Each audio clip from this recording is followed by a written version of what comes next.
Hello everyone, welcome back to the X and Y Daily. My name is MVZ as always, and if you can tell by the yellow, it's going to be a very electrifying Pokemon we're covering today. Is of course Mega Ampharos. Look at him go, with all that hair, that flowing white mane of his in the breeze. So this is Mega Ampharos, and he is one of the most ridiculous things I have ever laid my eyes upon. You know, it's actually kind of interesting how it starts off as Mareep, goes to Fluffy, and then becomes Ampharos, and Ampharos didn't really have any sheep-like qualities to it, honestly, which was kind of weird that it kind of lost that as it grew up. But now they're just like, we're just going to throw all the sheep back at it, we're going to give it baubles, we're going to make it like a Christmas tree, and just give it the whitest, most flowing hair and fur that we can imagine. You know, I never thought that we'd see a Pokemon go Super Saiyan and then, like, within the space of a few months, we see Mega Mewtwo Y and Mega Ampharos. It's like, it's going crazy, man. What is with all this, like, Super Saiyan 3 hair going on? I don't understand. It's crazy. Which is kind of cool from a design point of view, but unfortunately for me, I'm not a huge fan of this design. I kind of feel that it would be badass on any other Pokemon. Anything but Ampharos. And for some reason, I just feel there's this clash between how Ampharos normally looks and the fact that the only real design change visually is that it's basically got slapped hair onto the back of it. At least with things like Absol, they kind of defined its features more, and you could tell there's a difference in the face and tell there's a difference in the body and the legs and everything. This is literally, they put hair on it, they put a massive tail and a massive wig, and it doesn't quite gel. I want it to be badass, I want it to have that quality, but there's this juxtaposition there of the happy clappy Ampharos and the badass hair, which makes it not really look that great, in all honesty. So unfortunately, I'm not really the biggest fan of Mega Ampharos. I'm sure there are loads of you out there who love it to death, and you are entitled to that opinion, that view, and I encourage you to love it dearly ever onwards, but not my thing. If you do desire to have Mega Ampharos on your team, and you're a big fan of its design, let me know in the comments. I'd be interested to hear some differing opinions on the matter. So, let's move on to mechanics, shall we?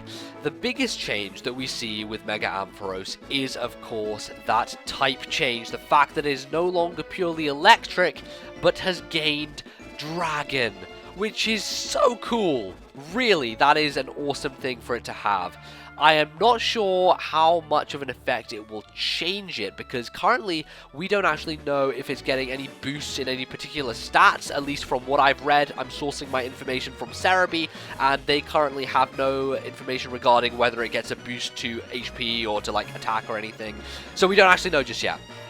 All that we know is it's really fluffy and stuff, as I have denoted down below. But the fact is that it has gained this typing of Dragon, and we all know that Dragon's a fantastic typing in general, but when we're entering into 6th generation, Dragon has been nerfed somewhat with the advent of Fairy, and with all the stuff that's going to come along with that.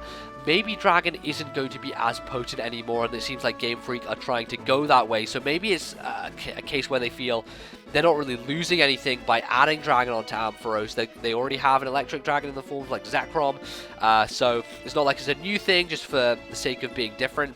But it's definitely interesting, and I really do wonder, like, what kind of moves it's going to get access to. Will it have Outrage? Will it get Draco? These are the typical things that Dragon types get access to, and I would love it if it did.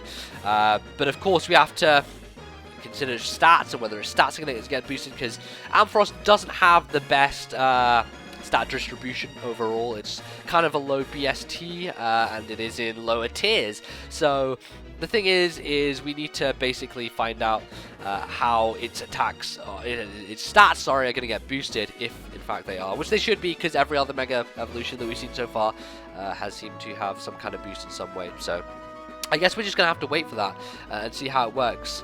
I do feel like on the defensive end there is some kind of trade-off with Electric and Dragon, because by adding Dragon to Ampharos you do gain those nice resistances to Fire, Water and Grass, of course, as many people seek, but you're also going to gain the weaknesses, which are Ice, Dragon and now Fairy, which, I do feel that Dragon and Ice are much more offensive types, although Water is so common, and Fire as well. So it probably balances out in the end, in all honesty.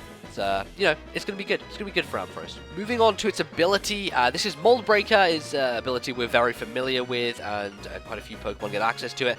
Probably most notably Haxorus in 5th gen, because of course having Mold Breaker allowed Haxorus to abuse Earthquake to a greater degree, meaning it could hit, you know, Rotom Washes and things that levitated and were a pain in the ass to take out otherwise, which was really fantastic. And, you know, Mold Breaker is generally used competitively in combination with Earthquake to get around Levitators, and it doesn't seem like Ampharos is that kind of Pokemon. It doesn't seem like, you know, it's going to be using Earthquake or even Earth Power to any degree, so I'm not sure how Mold Breaker will really help it, but it's just a nice added bonus, I feel, and it could be a cool thing.